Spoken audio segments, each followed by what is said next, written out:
नाखूनों की चमक चली जाए तो नींबू के छिलके रगड़ें। अगर बाल का गिरना बंद ना हो तो प्याज का रस बालों में लगाएं। सर में खुश्की और सिकड़ी हो जाए तो दही और नींबू का सर पर लगाएं।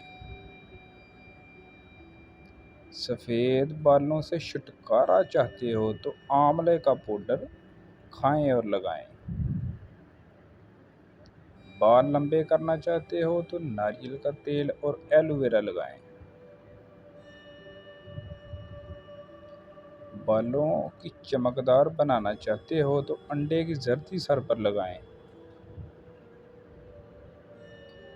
अगर आपके कमज़ोर बाल हैं तो मेथी दाने का पेस्ट लगाएं।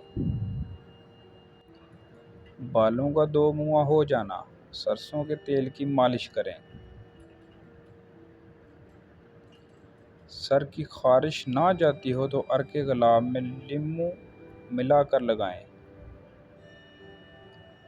अगर चाहते हो तो घने बाल हो जाएं तो आंवले का तेल इस्तेमाल करें।